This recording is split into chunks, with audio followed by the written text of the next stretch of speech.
Welcome to the question of the day. Today's question is from Jamie in Tennessee. Jamie asks, how do I reset after a bad sales day? Thank you for your question, Jamie. That is a tough one, right? Is like you have a bad sales day, you feel like nothing you do is working, and how do you reset and come back the next day? I firmly believe 90% of sales problems happen between our own two ears. Most of our sales problems are in our head. We create most of our sales problems. And I know this because I've watched development of salespeople.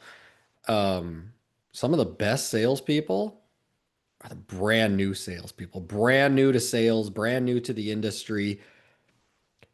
You show them a process, they practice the process, they go out and execute the process. Like they don't know enough to know enough, right? Like they don't know enough to even question it. They just go out and do it.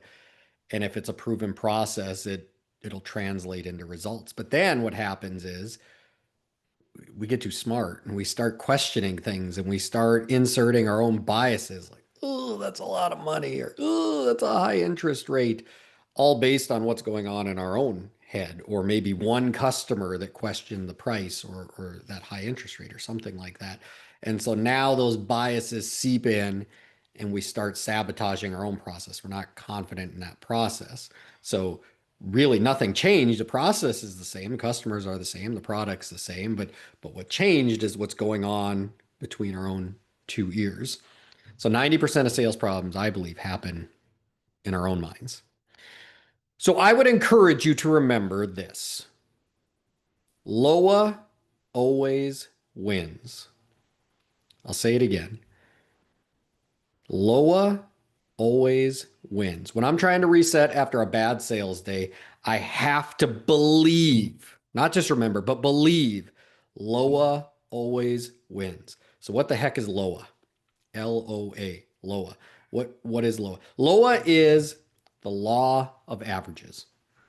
Now, if you have a proven process, a process that is effective, so a process that has been modeled in multiple companies in your industry, has proven results. If you have that proven process, you have to stick with it. It's what works. The worst thing you could do is abandon that process because you feel like, oh, I had a bad day. I need to change something, right?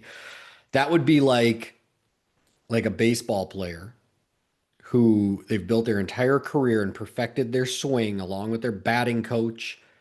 They've perfected this swing of exactly where their elbow is, how their hands are, how their hips move, where the bat's at. Like they perfected that, and then they get struck out once, twice, and they decide they need to change their hitting stance.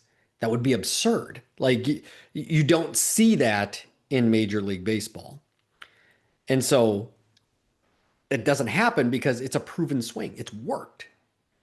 If you have a proven process that's effective, has data behind it, it works. It's got to have data behind it. In God we trust, all others bring data. So if you have that proven process, execute that process and make sure you're executing that process. You can dig into that. Look at the scorecard, right? Am I hitting all the pieces of the process, right? Have a ride along, that second set of eyes that's looking. Are you executing the process? Training, practice. Amateurs practice till they get it right. Professionals practice till they can't get it wrong. Keep practicing. One-on-ones, meeting with your leader.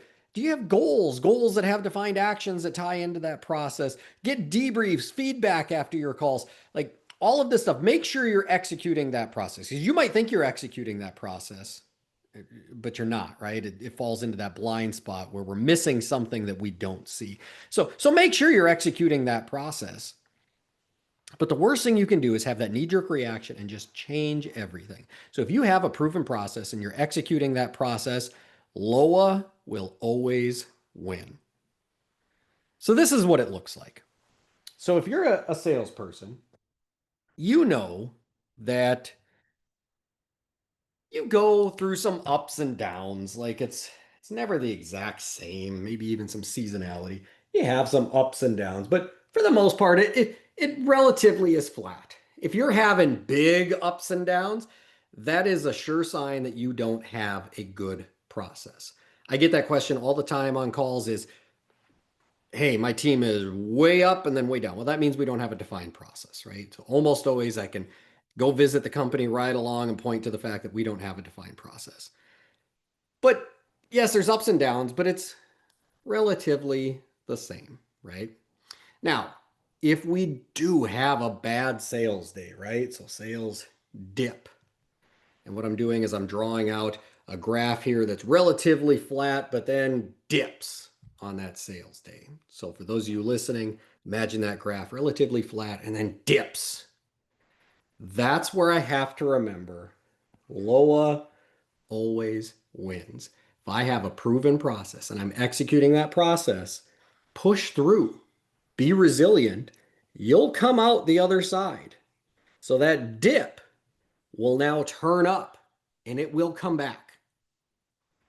But if I go and change a bunch of things, change that swing, or start deviating from the process, that's where I'm just going to make that dip last even longer. And so imagine if you're just listening, instead of that graph going up, just carrying on at that lower performance level. If you have that proven process, LOA will always win. You will push out of it. So a couple caveats that I would add to that, though. You said a bad day. Okay, so LOA always wins when you have a bad day. Now, if it's 2 bad days, okay, and it depends on your industry, but let's assume you have 3 sales opportunities in a day. So a bad day would mean like you went 0 for 3. But if you had 2 bad days, now we're talking about like 0 for 6. Okay, that's starting to raise some red flags. 3 bad days definitely catches my attention because that's like 0 for 9. We're talking about a sampling of almost 10 customers here where we didn't sell a thing. We should have accidentally at least sold something. So 3 bad days definitely catches my attention. And if we're talking a week or more, we are definitely missing something and we need to get eyes on the issue. And all those things I listed before, they become even more important, right? That's where I need to go right back to that scorecard because I'm missing something. If we're talking 2-3 days, a week, I'm missing something. Go back to that scorecard, figure out what you're missing. Get somebody to ride along right away. And when I say ride along, I mean a sales leader, somebody who knows that sales process, somebody that can give feedback. I'm not talking about having the new guy ride with you, okay? I'm not talking about having a peer ride with you. That potentially could be okay, but usually not. Get that sales leader to ride along with you. Training on those things, practicing those things, one-on-one with your manager, having goals that have actions tied into that process, getting debrief and feedback after all of that. If we're talking 2-3 bad days a week, something's missing, we're not executing the process if we have that proven process. So if you're having a bad day, remember, LOA always wins. Believe in your plan, execute your plan, and LOA will always win. If you have a question, reach out to me either on social media or email. Both are going to be listed below in the show notes. Let's get it answered. Let's get it on the call here, and let's get it answered for you. If you're a Nexstar member, schedule a call with me and we can address this one-on-one. We can dive into your specific situation with your specific company in your area, in your industry. Let's get that solved. Schedule a call with me. I'm Coach Chris. We'll see you tomorrow.